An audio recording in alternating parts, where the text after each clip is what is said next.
ಯಾತು ದಾನರ ವೈರಿ ಪೊಗಳಿದ ಮಾತ ಕೇಳುತ್ತ ಪಾರ್ಥ ಪೊಗಳಿದ ಮಾತ ಕೇಳುತ್ತ ಪಾರ್ಥ ಮನದಲ್ಲಿ ಕಾತರಿಸಿ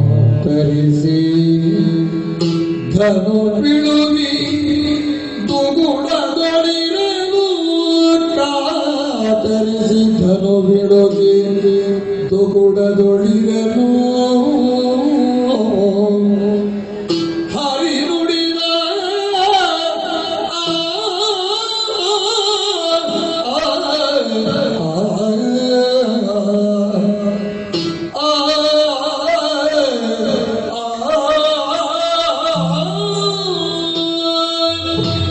ಲೋಕವಿಶ್ರುತವಾಗಿ ಇವನಿಗೆ ಹೆಸರು ಯಾತುದಾನರ ವೈರಿ. ಯಾರು ಇಂದ್ರಜಾಲ ಮಾಡುತ್ತಾರೆ, ಯಾರು ರಾತ್ರಿಂಚರರು, ಯಾರು ದಾನವೀ ಪ್ರವೃತ್ತಿಯವರು, ರಾಕ್ಷಸೀ ಪ್ರವೃತ್ತಿಯವರು, ಅವರಿಗೆ ವಿರೋಧಿ ಯಾತು ದಾನರ ವೈರಿ. ಪ್ರತಿಪಕ್ಷದಿಂದ ಅದೇ ಮಾಡ್ತಾ ಇರುವುದು.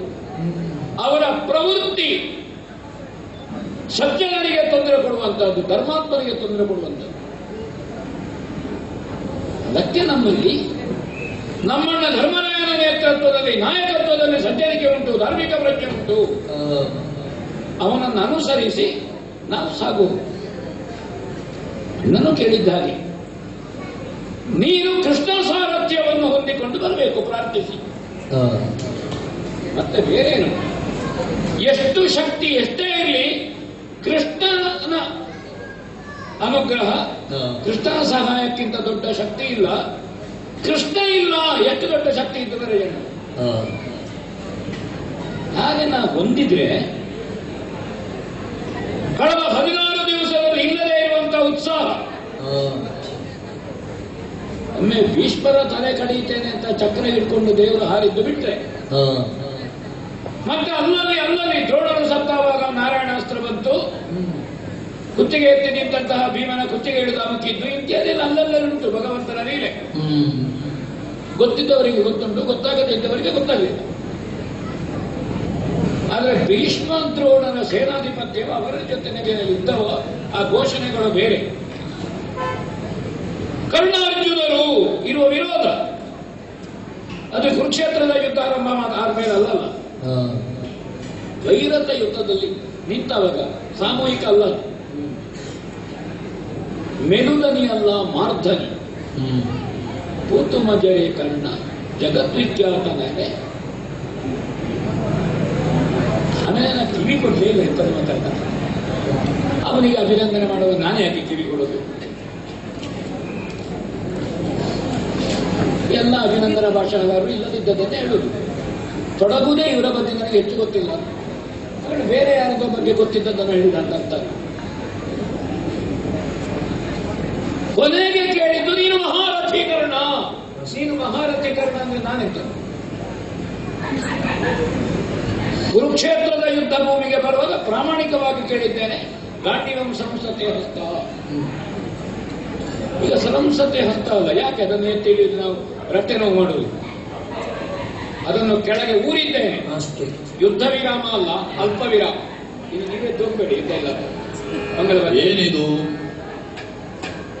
ಗಾಳಿ ಬೀಸಿತು, ಗುಡುಗು ಗುಡುಗಿತು, ಮಿಂಚು ಎಸೆಯಿತು, ಎಲ್ಲ ತಿಳ್ಕೊಂಡದ್ದು ಮಳೆ ಬರ್ತದೆ ಅಂತ. ಹನಿಮಲೆಯು ಕೂಡ ಇಲ್ಲ. ರಾಗ ಬಂದಾಗ ತಂತಿ ತುಂಡಾದ ಹಾಗೆ ಎಲ್ಲ ನಮ್ಮ ರಸವನ್ನೇ ನೋಡ್ತಾ ಇದ್ದು. ಯಾಕೆ, ಏನು ಇಲ್ಲಿ ವಿಶೇಷ ಅಂತ ನೋಡಿದರೆ, ಹೋರಾಟ ಮಾಡಬೇಕಾದವ ನತಮಸ್ತಕನಾಗಿದ್ದಾನೆ. ಮಾತ್ರ ಅಲ್ಲ, ಇದು ಗಾಂಡೀವ ಅದಕ್ಕೆ ತಲೆಯನ್ನು ಗಾಂಡೀವಕ್ಕೆ ಕೊಟ್ಟು ಎತ್ತಲೋ ನೋಡ್ತಾ ಇದ್ದಾನೆ. ಹೀಗಿದ್ರೆ ಆಗುವುದಿಲ್ಲ. ನಾನೇನಾದ್ರೂ ಮಾಡಬೇಡ ಬಾವಾ, ಚಿಂತೆ ಬಂತು ಪಾರ್ಥ ಎನ್ನೊಳೀಗ ಬೇಡು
ಪಾರ್ಥ.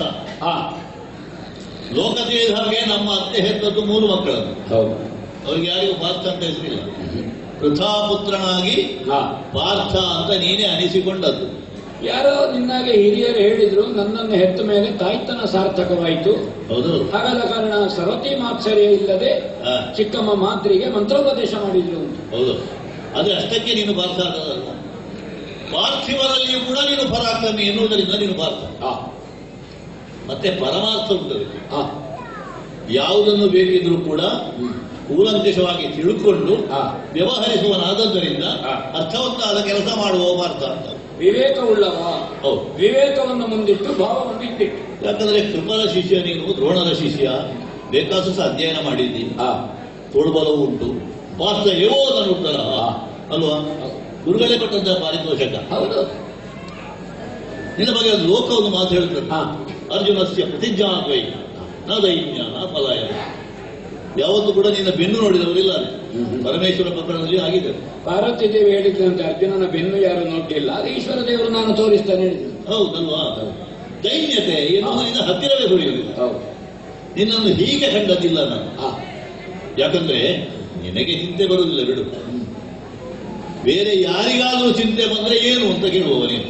ನಾನು ಯಾರಾದ್ರೂ ಕೇಳ್ತಾರೆ ಚಿಂತೆ ಬಂದ್ರೆ ಏನು, ನಾನು ಚಿಂತೆ ಯಾಕೆ ಮಾಡುತ್ತಿದ್ದೆ, ಚಿನ್ಮಯನಿದ್ದಾನೆ ಹೇಳು. ಅದೇ ಏನೇ ಇರಲಿ, ಆದ್ರೆ ಆತ್ಮಸ್ಥೈರ್ಯದಲ್ಲಿ ಇದ್ದದ್ದರಿಂದ ಚಿಂತೆಯನ್ನು ಮೀರಿ ಬೆಳೆದವ ನೀನು. ಗಜರೋಹಿ ಯಾಗವನ್ನು ಮಾಡಿದರು ಗಾಂಧಾರಿ. ನಿನ್ನ ಅಮ್ಮ ಅದರಿಂದ ಒಂದು ರೀತಿಯಲ್ಲಿ ಚಿಂತೆಗೆ ಒಳಗಾದ. ನನ್ನ ಅಣ್ಣ ತಮ್ಮಂದಿರೆಲ್ಲ ಅನಾಥ ಪ್ರಜ್ಞೆಯಿಂದ ಕೈಗಟ್ಟಿ ಕುಳಿತುವಾಗ ಅಮ್ಮನ ಕಣ್ಣೀರು ಬರುವಾಗ ನಾನು ನೆತ್ತಿ ಕೊಟ್ಟವ ನಾನಿದ್ದೇನೆ. ಐರಾವತ ಏನು ಚಿಂತೆ ಅಂತ ಕೇಳಿದ್ದು ನೀನೇ ಅಲ್ವಾ? ಅದು ಎಲ್ಲಿವರೆಗೆ ಮುಂದುವರಿಯಿತು? ಗಜನೋಹಿ ಐರಾವತ ಪ್ರಕರಣ ಆಗಿ ಹೋಯಿತು. ದೇವಲೋಕದ ಸುವಸ್ತುಗಳೆಲ್ಲ ಭೂಮಿಗೆ ಬಂತು. ಒಬ್ಬ ತಾಯಿಯ ಚಿಂತೆಯ ಪರಿಹಾರಾರ್ಥವಾಗಿ ದೇವಲೋಕದ ಸುರಗಜ ಮಾತ್ರ ಅಲ್ಲ, ಸುವಸ್ತುಗಳೆಲ್ಲ ಭೂಲೋಕಕ್ಕೆ ಬರುವ ಹಾಗೆ ಮಾಡಿದವ ನೀನು. ಹೋದ ಮೇಲೆ ಗೊತ್ತಾಯ್ತು ಆ ಏಣಿ ಅಡಿಯಲ್ಲಿ ನೀನಿದ್ದಿಂತ. ಇರ್ಲಿ, ಇಂದ್ರಪ್ರಸ್ಥದಲ್ಲಿ ಕಳ್ಳರು ಅಗ್ರಹಾರದ ಗೋವುಗಳನ್ನು ಅವರಿಗೆ ಬೇಕಾದನ್ನೆಲ್ಲ ಹಿಡ್ಕೊಂಡು ಬೊಬ್ಬೆ ಹಾಕಿದ್ರು ಪ್ರಾಣರು ಬ್ರಾಹ್ಮಣರ ಬಂದು. ನನ್ನ ಮನೆ ಅಂಗಳದಲ್ಲಿ ಅಲ್ವಾ? ನನ್ನ ಅಂತಃಪುರದ ಅಂಗಳದಲ್ಲಿ ಬೊಬ್ಬೆ ಹಾಕಿ. ಏನು ಚಿಂತೆ? ಮಧ್ಯರಾತ್ರಿ ಹೇಳಿದ್ರಲ್ವಾ? ಮಧ್ಯರಾತ್ರಿ ಅವರು ಹೇಳಿದಾಗ ವೃತ್ತಭಂಗ ಆದರೂ ದೊಡ್ಡದಲ್ಲ. ಹೌದು. ಶಸ್ತ್ರಾಸ್ತ್ರವನ್ನು ತಂದು ಶಸ್ತ್ರವನ್ನು ಓಡಿಸಿದ್ದಿ, ಅವರದನ್ನವರಿಗೆ ಕೊಡಿಸಿದ್ದಿ. ಹೌದು ಸ್ವಾಮಿ. ಆದ್ರೆ ನಾನು 12 ವರ್ಷ ತೀರ್ಥಯಾತ್ರೆಗೆ ಹೋಗಿ ನನಗೆ 3 ಪರ್ಯಾಯ ಹೋದ್ದೇನೆ ಬೃಹಸ್ಪತಿಯೊಟ್ಟಿಗೆ. ಇರ್ಲಿ, ನಾನು ಆ ಕಲೆ ಬಿಸಿಯಲ್ಲಿದ್ದೆ ಅಲ್ಲ, ಬೇರೆ ಸಂಗ್ರಹ ಮಾಡಿದ್ಯಲ್ಲ ನೀನು. ಅದು ಮತ್ತೆ ಉಪಾಯ ಇಲ್ಲ. ನೀನು ಆ ಮಟ್ಟಿಗೆ ನನ್ನ ಶಿಷ್ಯನೇ. ಮತ್ತೆ ದೇವರು ಅಷ್ಟಾಗಿರುವಾಗ ನಾನೊಂದು 2 ಆದ್ರೂ ಆಗ್ಬೇಕಲ್ಲ. ನನಗೊಂದು ಉದ್ದೇಶ ಇತ್ತು, ನಿನ್ನನ್ನು ಗಟ್ಟಿ ಮಾಡಿಕೊಳ್ಬೇಕು ಭಾವ ಅಂತ ಹೇಳಿ. ಹೌದೌದು. ಹೌದಾ? ಅದಕ್ಕೆ ನಾನು ಗಡ್ಡೆಲ್ಲ ಕಟ್ಟಿ ಬಂದು ಕೂತಿದ್ದೇನೆ ಒಳ್ಳೇದು. ಮರದಡಿಯಲ್ಲಿ. ಮತ್ತೆ ನನಗೆ ಬೇಕಾದ ಹಾಗೆ ಶಿಷ್ಯ ನೀನೇ ಅಲ್ವಾ? ಹೌದೌದು. ಹಾಗಾಗಿ ನಿನ್ನ ಈ ಜೋಲು ಮುಖವನ್ನು ನೋಡ್ಲಿಕ್ಕೆ ನನಗೆ ಆಗುವುದಿಲ್ಲ. ಈಗ ಪಾರ್ಥ ಎನ್ನುವ ಶಬ್ದಕ್ಕೆ ಅಪಾರ್ಥ ಬಂದು ಹೋಯ್ತು. ನಿನ್ನ ಮುಖದಲ್ಲಿ ಚಿಂತಾ ಭಾವ, ಈ ರೀತಿಯ ಭಾವದಿಂದ ನೀನು ವ್ಯವಹರಿಸುವುದಕ್ಕುಂಟ. ಒಂದು ಕರುಣೆ, ಒಂದು ರಸ ಅಲ್ವ ಸ್ವಾಮಿ. ಭಾವ ಬೇಕಲ್ಲ, ನೀ ಯಾವಾಗಲೂ ಭಾವ ಹೇಳೋದು. ಯಾಕೆಂದ್ರೆ ಇವನ ಮುಖದಲ್ಲಿ ಭಾವದ ಸಂತಾನ ಅಲ್ಲ, ಯಾವ ರಸ ಎಲ್ಲಿ ಹೇಗೆ ಪ್ರಯೋಗ ಮಾಡುವುದು ಅಂತ ಹೇಳು. ಹೌದಾ? ಇದು ರೌದ್ರ ರಸ. ಕಾಣಿಸಬೇಕಾದಂತಹ ಕ್ಷೇತ್ರ ಕುರುಕ್ಷೇತ್ರ.